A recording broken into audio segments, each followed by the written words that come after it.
Bachelor of business administration പഠിച്ചതിന് ശേഷം എന്ത് എന്ന ചോദ്യത്തിനുള്ള ഉത്തരമാണ് ഈ എപ്പിസോഡിൽ കൂടി നിങ്ങൾ മനസ്സിലാക്കാൻ പോകുന്നത്. 4 വഴികളാണ് നിങ്ങൾക്ക് അവലംബിക്കാൻ പറ്റുന്നത്. അതിൽ ആദ്യത്തേത് ഫർദർ സ്റ്റഡീസ് ആണ്, ഹയർ എഡ്യൂക്കേഷൻ ആണ്.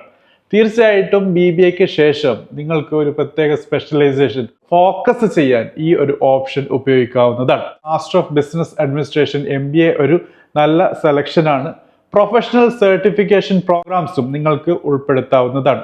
സോ ഇതിൽ CFA, CPA, PMP, digital marketing പോലുള്ള കോഴ്സുകളാണ് അടങ്ങിയിരിക്കുന്നത്. ഇനിയുള്ളത് സ്പെഷ്യലൈസ്ഡ് മാസ്റ്റേഴ്സ് ആണ്. So master of finance, master in management, master in data science, master in supply chain management ഒക്കെ സ്പെഷ്യലൈസേഷൻ മാസ്റ്റേഴ്സിന്റെ ഭാഗമാണ്.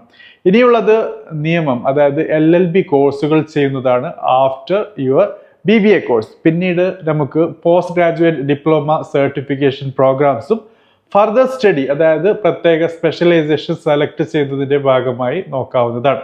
ഇനി നമുക്ക് രണ്ടാമത്തെ രീതി എന്നുള്ളത് ഡയറക്റ്റ് എംപ്ലോയ്മെന്റ് ആണ്. ബിരുദം, അണ്ടർ ഗ്രാജുവേഷൻ കോഴ്സ് കഴിഞ്ഞതിന് ശേഷം ഡയറക്റ്റ് എംപ്ലോയ്മെന്റ്, ജോബിലേക്ക് എത്തുക എന്നുള്ളത് നല്ല കാര്യം തന്നെയാണ്. സോ ഗവൺമെന്റ് ജോബ് ഒരു ഓപ്ഷനാണ്. കോർപ്പറേറ്റ് റോൾസിൽ നിങ്ങൾക്ക് ജോബ് ലഭിക്കുകയാണെങ്കിൽ അതും നല്ലൊരു ഓപ്പർച്യൂണിറ്റി ആണ്. സ്റ്റാർട്ടപ്സിലും ഓൺടർപ്രണേറിയൽ എഫേർട്സിനും നിങ്ങൾക്ക് BBAക്ക് ശേഷം ഓപ്ഷൻ സെലക്ട് ചെയ്യാവുന്നതാണ്.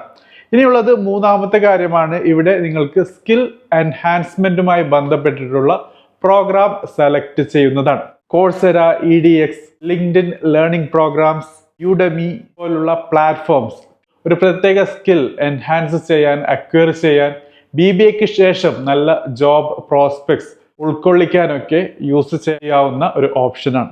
പിന്നീടുള്ളത് നാലാമത്തെ ഓപ്ഷനാണ്, അവസാനത്തെ ഓപ്ഷനാണ് after BBA, networking and professional growth ആണ്. സോ തീർച്ചയായിട്ടും ഇവിടെ നിങ്ങൾക്ക് പ്രൊഫഷണൽ അസോസിയേഷന്റെ മെമ്പർഷിപ്പ് എടുക്കുക എന്നുള്ളത്, അതായത് IMA പോലെ, PMI പോലുള്ള പ്രൊഫഷണൽ ഓർഗനൈസേഷൻ ബോഡീസിന്റെ ഭാഗമാകാൻ പറ്റുകയാണെങ്കിൽ തീർച്ചയായിട്ടും നിങ്ങൾക്ക് നല്ലൊരു എക്സ്പോഷറും ആൾക്കാരുമായിട്ടുള്ള ബോണ്ടിങ്ങും നെറ്റ്വർക്കിംഗും ഒക്കെ സാധിക്കും.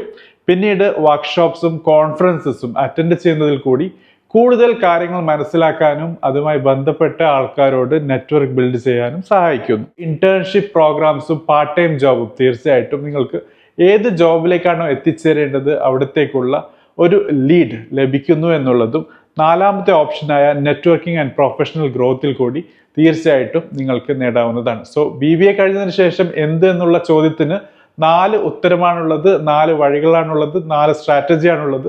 ഇതിൽ ഏത് സ്ട്രാറ്റജിയാണ് നിങ്ങൾക്ക് കൂടുതൽ സ്ട്രൈക്കിംഗ് ആയി തോന്നുന്നത്, നിങ്ങളുടെ കാര്യത്തിൽ കൂടുതൽ ബെനിഫിഷ്യൽ ആയി തോന്നുന്നത് തീർച്ചയായിട്ടും കമന്റ് ബോക്സിൽ അറിയിക്കുക.